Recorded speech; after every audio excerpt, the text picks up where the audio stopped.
पाकिस्तान की फजाइया को चाइना की जानब से एक इंटेलिजेंस रिपोर्ट मौसूल हुई है, जिसमें यह कहना है कि चाइना और भारत की लड़ाई के बीच भारत पाकिस्तान के कश्मीर या किसी और जगह पर अटैक कर सकता है। चाइना ने पाकिस्तान की आर्मी और फजाइया को यह सलाह भी दी कि बॉर्डर पर रात के वक्त मुकम्मल ब्लैकआउट किया जाए और साथ ही लगातार 24 घंटे अपने जो फजाई जेट्स हैं उनको फजा के अंदर छोड़ा जाए, ताकि भारत के एक एक मूवमेंट के ऊपर नजर रखी जाए। असल में क्या हुआ, क्यों ब्लैकआउट की सलाह चाइना दे रहा है, आज की इस वीडियो में हम आपको बताएंगे। और कुछ इंटेलिजेंस रिपोर्ट ऐसी भी मौसूल हुई हैं जिसने भारत का सारा कच्चा चिट्ठा खोल के रख दिया है। नाजरीन, भारत और चाइना के दरमियान लद्दाख के अंदर लड़ाई जारी है। भारत का यह प्लान था कि हम चाइना की जमीन को कब्जा करेंगे, दौलतपुर उल्डी वाला रोड बनाएंगे। इसके अलावा लद्दाख के बाद पाकिस्तान के आजाद कश्मीर और गिलगित बल्तिस्तान पर कब्जा करेंगे, आजाद कश्मीर के ऊपर अटैक करेंगे, पाकिस्तान को सप्रेस करेंगे। दूसरी जानब नेपाल की सड़क बनाकर नेपाल के लिपुलेख काला पानी के ऊपर कब्जा करके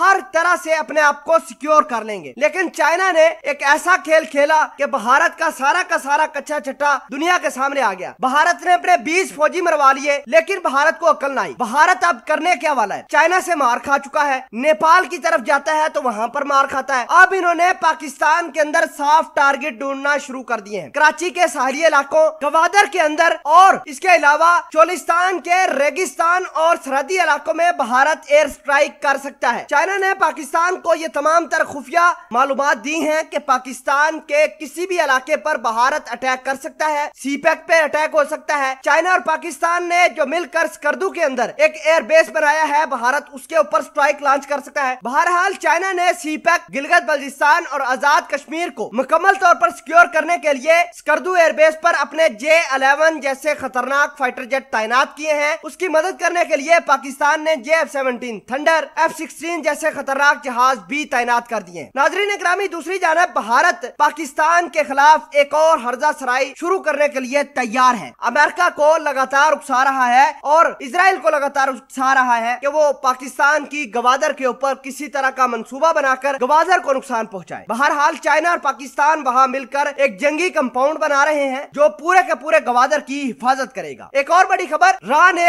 यह कहा है कि जितनी भी चाइना की मोबाइल एप्स हैं पूरे भारत से खत्म करो। भारत की रा ने चाइना की 52 मुख्तलिफ एप्स के बारे में बताया गया है कि ये वो मोबाइल एप्स है जो भारतीयों का डाटा और भारतीयों की कॉल इंटरसेप्ट करके हमारे सारे कच्चे चट्टे पर पानी फेर देता है। हमारी सारी की सारी कॉलें चाइना के अंदर इंटरसेप्ट होती हैं। चाइना उनको डिकोड करने के बाद उनसे मालूमात लेकर हमारे ऊपर कार्रवाई करता है। नाजरीन ग्रामी, ये तमाम तर खबरें ऐसे वक्त में आई जब भारत ने अपने 20 फौजी चाइना के हाथों मरवा दिए हैं। अब देखना है कि भारत पाकिस्तान के ऊपर किस तरह की स्ट्राइक करने की कोशिश करता है और पाकिस्तान बदले में किस तरह का भारत को सरप्राइज देगा, ये आने वाला वक्त बताएगा। लेकिन भारत की इस तमाम तर हरकत को देखकर चाइना ने पाकिस्तान की फजाइया को अलर्ट किया है कि अपने इलाके सिक्योर करो। बॉर्डर के इलाके यानी चोलिस्तान का बॉर्डर वाला इलाका, गवादर के अंदर और आजाद कश्मीर के अंदर जितने भी बॉर्डर वाले इलाके हैं उनके ऊपर ब्लैकआउट जारी रखो। लगातार फजाई पेट्रोलिंग जारी करो ताकि भारत को पता चल सके कि पाकिस्तान फौज, पाकिस्तान फजाइया और नेवी अलर्ट पर है।